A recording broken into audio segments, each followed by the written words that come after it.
Clark. Let's take a listen. Comparing the WNBA and the NBA, like, I don't really think that's fair.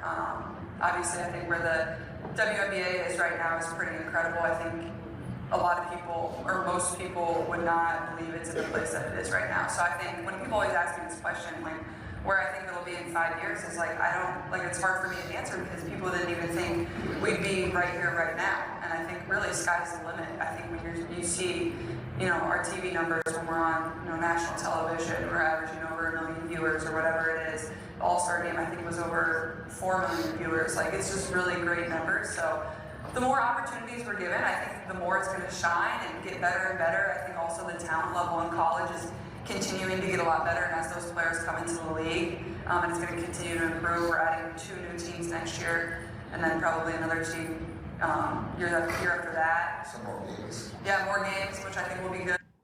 I suppose the good news for the WNBA is that your star player, the franchise of the entire organization, not just the Indiana Fever, understands. She gets it.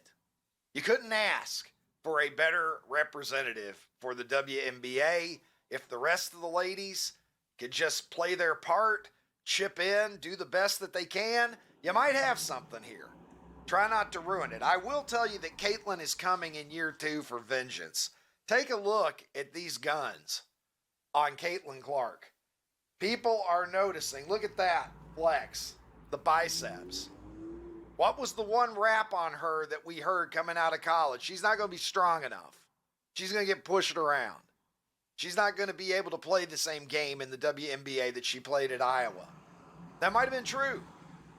To some extent, she didn't stop her from being a great player. Didn't stop her from putting up tremendous numbers.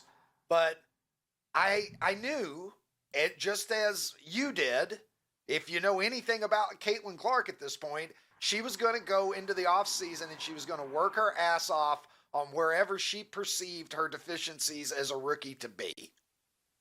And then she's going to come back year 2.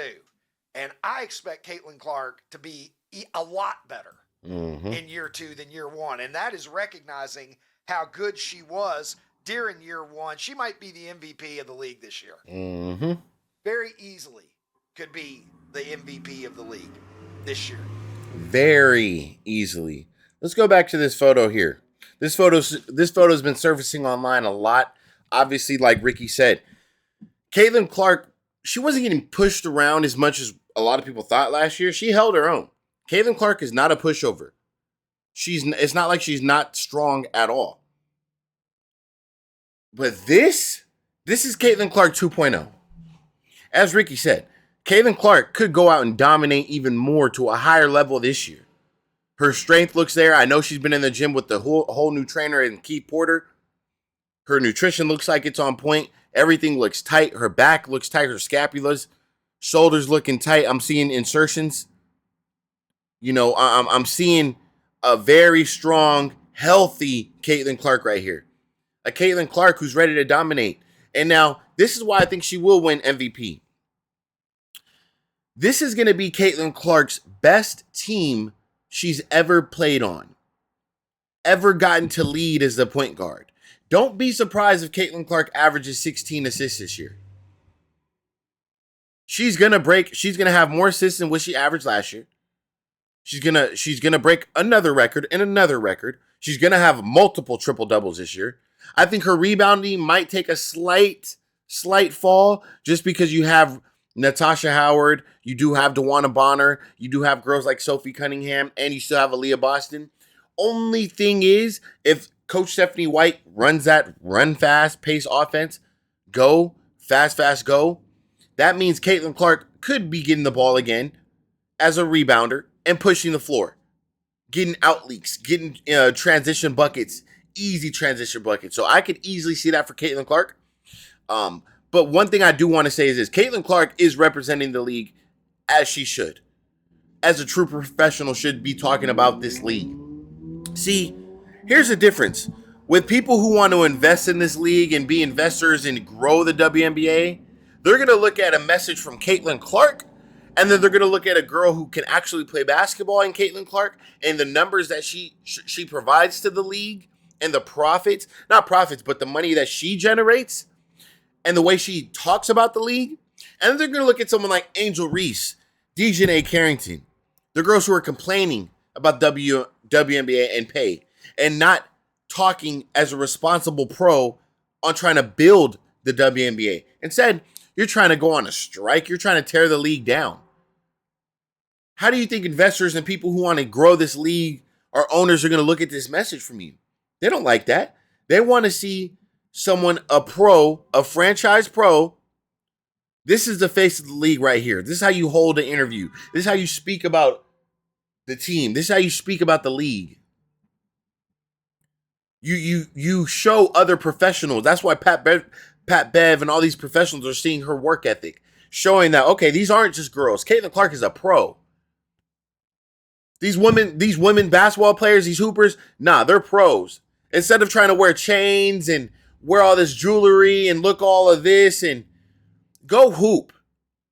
Show a feminine side, that's fine. Wear heels, but stop trying to wear all these chains and Cuban chains and bust down watches and all this stuff, and you guys are trying to dress like put out a good product. Look at Caitlin Clark. This is an athlete right here, professional athlete. Looks like a professional athlete, carries herself as a professional athlete, speaks as a professional athlete.